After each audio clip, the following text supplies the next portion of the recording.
નમસ્કાર, સ્વાગત ફૂલછાપ ડિજિટોરિયલમાં. 10 મિનિટમાં નહીં મળી શકે કોઈ વસ્તુની ડિલિવરી. હા, શહેરીકરણનો, નગર સંસ્કૃતિનો એક આધુનિક પરિવેશ, એક આધુનિક ચહેરો. કોઈ ખાદ્ય પદાર્થ હોય, કોઈ સરસ મજાની વાનગી હોય, કે પછી ગૃહ ઉપયોગી વસ્તુ એટલે કે કરિયાણું હોય, કે વાસણ માંજવાનો પાવડર હોય, કે એનું લિક્વિડ હોય, કે આવી કોઈ પણ વસ્તુ. હવે દુકાને જવાની જરૂર નથી. કરિયાણાનું લિસ્ટ વોટ્સએપ ઉપર કે કોઈ એપ ઉપર કે મેસેજથી દુકાને સુપરમાર્કેટમાં મોકલી દેવામાં આવે અને ઘરે એ વસ્તુ આપણને મળી જાય.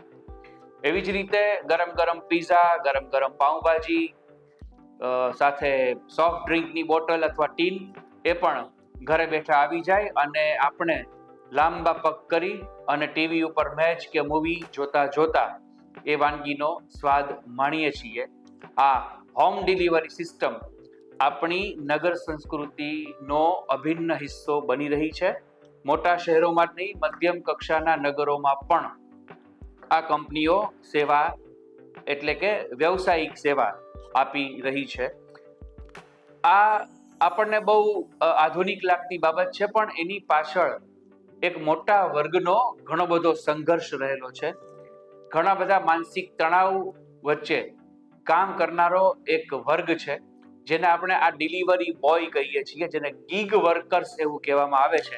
આ ગીગ વર્કર્સની માનસિક, શારીરિક, સામાજિક અને આર્થિક પરિસ્થિતિ વિશે આપણે વિચાર કરતા નથી, અથવા તો વિચાર કરીએ છીએ, પરંતુ આપણો ઉપભોક્તાવાદ આપણને એ વિચારમાં આગળ વધવા દેતો નથી.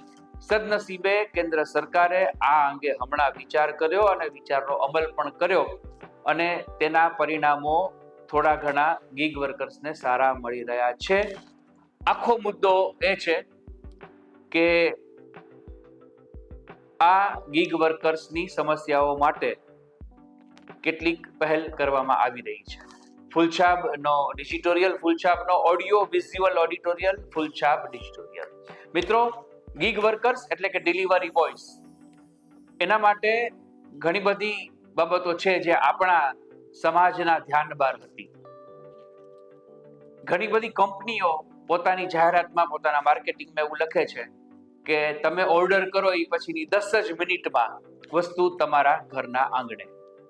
અને આપણે એવું થતા જોઈએ છીએ કે કેટલી બધી એવી વસ્તુઓ છે જે ઓર્ડર કર્યા પછી ગણતરીની મિનિટોમાં ડોરબેલ સાથે, ડોરબેલના રણકાર સાથે આપણા ઘરમાં આવી જાય છે અને આપણે એનો આનંદ લઈએ છીએ. વ્યવસ્થાના ભાગરૂપે આમાં કંઈ ખોટું નથી. આનાથી રોજગારીનું સર્જન પણ થાય છે. આ બધું જ સાચું, પરંતુ જે વ્યક્તિ આપણા ઘરે આ વસ્તુ આપવા આવે છે એની પરિસ્થિતિનો ક્યારેય આપણે વિચાર કર્યો છે? નથી કર્યો, એટલે જ એમણે પોતે કરવો પડ્યો. થોડા દિવસો પહેલા આ ગીગ વર્કર્સે હડતાળ પાડી પોતાની કેટલીક સમસ્યાઓના ઉકેલ માટે અને પોતાના કેટલાક અધિકારો માટે. કેન્દ્રીય મંત્રી મનસુખભાઈ માંડવિયાના હસ્તક્ષેપથી આ સમસ્યાના ઉકેલ તરફ એક પહેલ થઈ છે. બ્લિંકિટ નામની એક કંપનીએ તો પોતાના માર્કેટિંગમાંથી 10 મિનિટમાં ડિલિવરીનો દાવો હટાવી પણ દીધો છે. અન્ય કંપની પણ એ દિશામાં જશે એવું લાગી રહ્યું છે. સમસ્યા એ હતી મિત્રો, મુદ્દો એ હતો અને હજી એ છે કેટલેક અંશે, કે આ 10 મિનિટમાં કે 15 મિનિટમાં કે as soon as possible, શક્ય તેટલું ઝડપી ડિલિવરી કરવા પાછળની ઘણી બધી સમસ્યા છે. એક તો જે વ્યક્તિ વાહનમાં એટલે બાઇક ઉપર અથવા તો સ્કૂટર ઉપર આ વસ્તુ દુકાનેથી, હોટલેથી, એના ઉત્પાદન સ્થાનથી કે વેચાણ કેન્દ્રથી કોઈના ઘરે પહોંચાડવા જાય છે, એને 10 જ મિનિટમાં, 15 જ મિનિટમાં ત્યાં પહોંચવા માટે એક માનસિક તણાવમાંથી પસાર થવાનું રહે છે. એટલે ટ્રાફિક સિગ્નલ આવે તો લાલ લાઈટ થાય એ પહેલા એને સિગ્નલ ક્રોસ કરી જવાની એની ઝડપ એને રાખવી પડે છે. માની લ્યો કે ટ્રાફિક સિગ્નલમાં ક્યાંક અટવાયો, તો જેવું સિગ્નલ ખુલે એટલે ફટાફટ સૌથી પહેલા પોતે નીકળવું, એ રીતે એ ગોઠવાઈ જાય છે. ડ્રાઇવિંગનો સ્ટ્રેસ, ઝડપથી પહોંચવાનો સ્ટ્રેસ, માનસિક તણાવ આ ડિલિવરી બોય, ડિલિવરી મેને સતત અનુભવવો પડે છે. જે સરનામે એને પહોંચવાનું છે, ત્યાં એ સરનામું ગોતવાનું, એ ઘરને એ ડેસ્ટિનેશન એને શોધવાનું, ત્યાં આ વસ્તુ પહોંચાડવાની.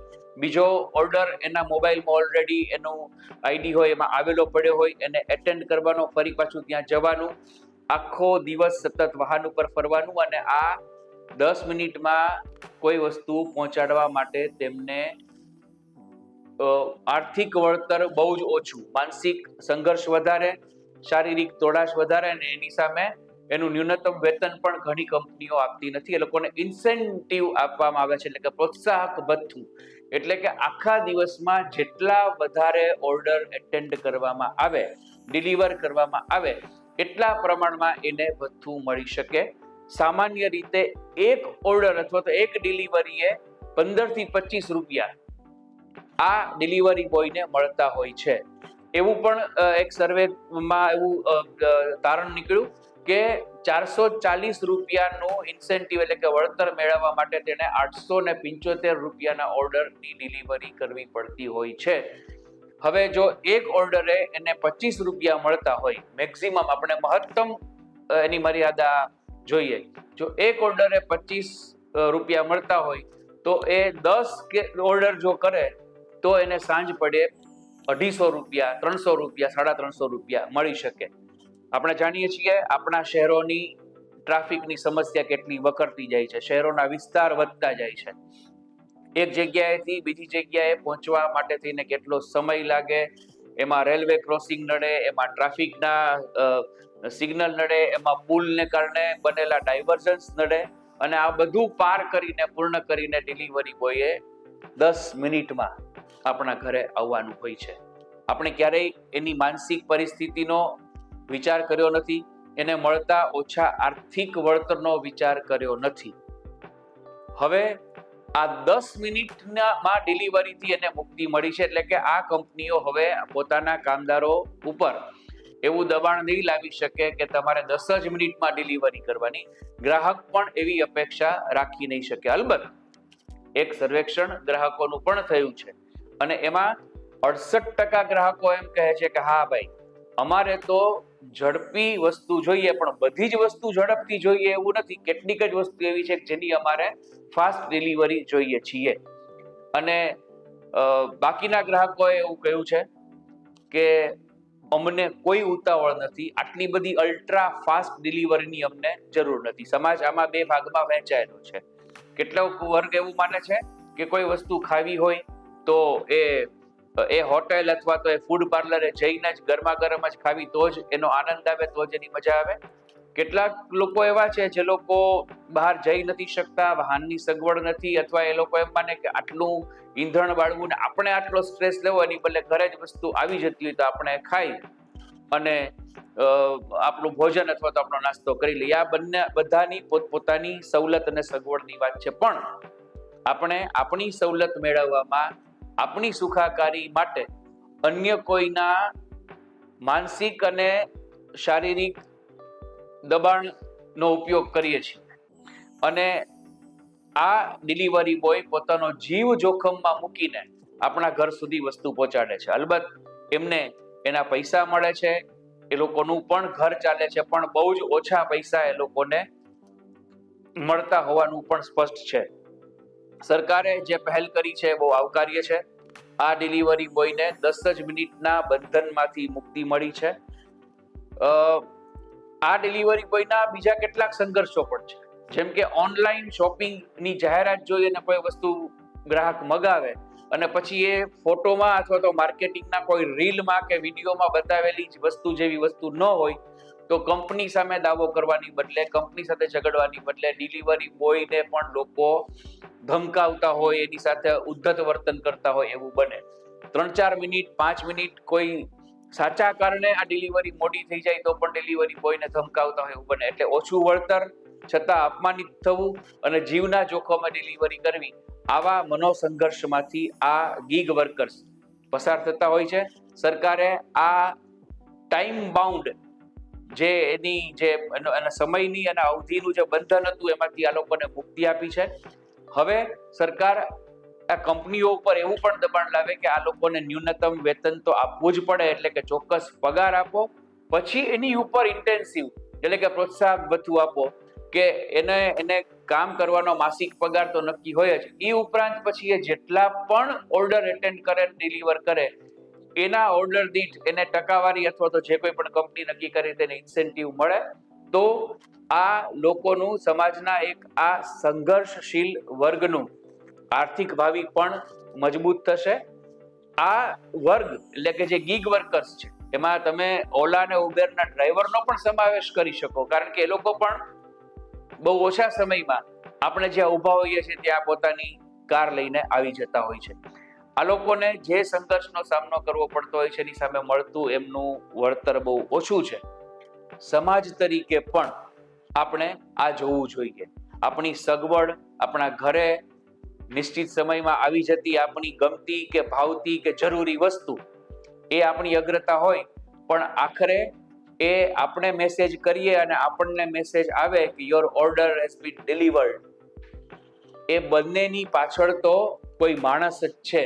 અને માણસની સવલત ને માણસના જીવના જોખમ, માણસના જીવના ભોગે કોઈ અન્ય માણસ જીવે એવું સમાજ વ્યવસ્થામાં ચાલે નહીં.